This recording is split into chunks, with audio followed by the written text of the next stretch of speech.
Le carême, ce n'est pas juste une période de 40 jours qu'on coche sur le calendrier, non, c'est un véritable itinéraire spirituel. Et dès le début, on est plongé dans deux paysages, mais alors radicalement différents. On passe de l'aridité du désert à la lumière éclatante de la montagne.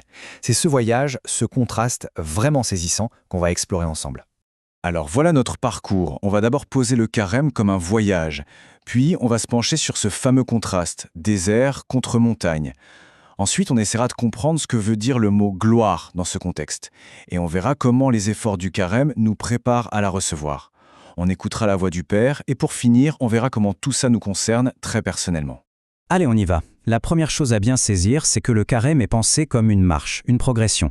Ce n'est pas une collection de jours au hasard. Non, c'est un itinéraire bien structuré qui nous fait avancer, pas à pas, vers Pâques. Et chaque étape a son propre décor, sa propre ambiance spirituelle.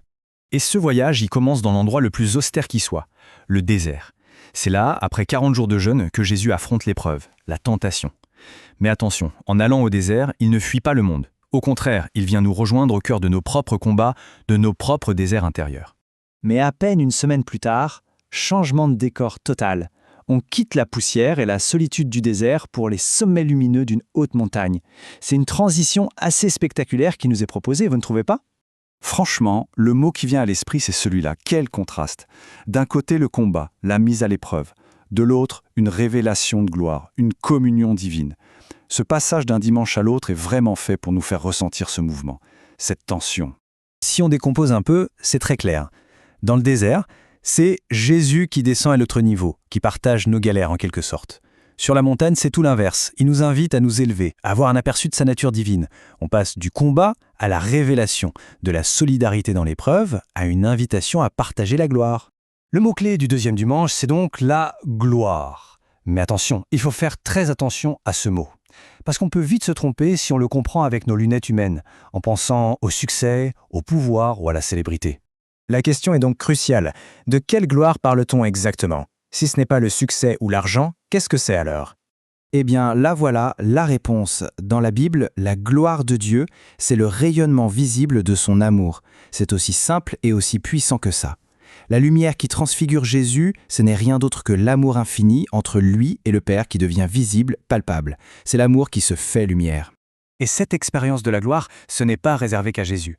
D'autres avant lui l'ont vécu, mais de manière très différente. Pour Abraham, ça a été une parole entendue qui a tout changé. Pour Moïse, une vision grandiose, presque écrasante. Et pour Élie, au contraire, ce fut dans le murmure d'une brise légère, quelque chose de très intime. La gloire de Dieu, elle peut être à la fois immense et très personnelle.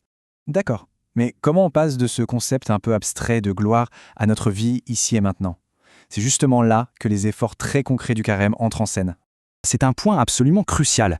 Les efforts de carême, ce ne sont pas une fin en soi. Il ne s'agit pas de faire une performance pour impressionner qui que ce soit.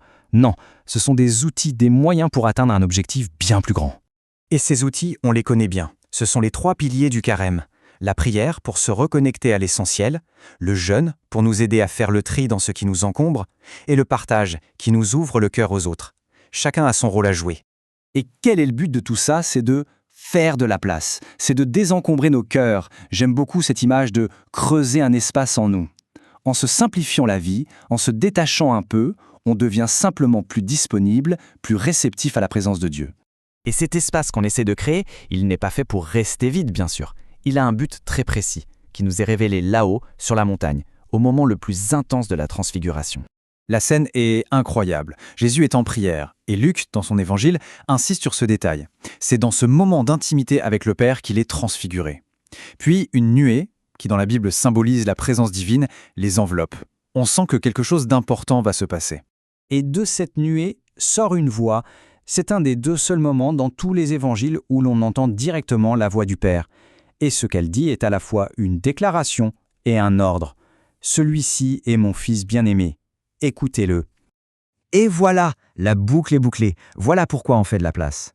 Le but du jeûne, de la prière, du partage, c'est de baisser le volume de toutes les autres voix qui nous polluent l'esprit, pour enfin pouvoir entendre et accueillir cette parole-là. Tout le chemin du carême mène à cette écoute. Bon, mais alors concrètement, qu'est-ce que ça change pour nous ? Il faut bien comprendre que la transfiguration, ce n'est pas juste un souvenir historique qu'on se raconte. Exactement. Si cet événement nous est rapporté, c'est parce qu'il contient une promesse. Ce qui est arrivé à Jésus sur la montagne, c'est un avant-goût, une bande-annonce de ce à quoi nous sommes tous appelés. Sa transformation est un modèle, une possibilité pour nous tous. Et c'est ça toute la logique. Jésus ne reste pas dans sa gloire, sur sa montagne. Il redescend. Il choisit d'aller jusqu'à la croix, non pas pour lui, mais pour nous. Il le fait pour nous ouvrir le chemin, pour que nous puissions nous aussi être touchés par cette même lumière et voir nos vies transfigurées par l'amour du Père. Cette phrase résume parfaitement le mode d'emploi, si on veut. C'est la prière qui a déclenché la transfiguration de Jésus. Et c'est aussi la prière qui peut déclencher la nôtre. C'est le lien, le pont entre nos efforts et notre propre transformation. Et si on terminait avec cette pensée? Et si ce voyage, du désert à la montagne, n'était pas juste une belle histoire à méditer, mais une véritable invitation?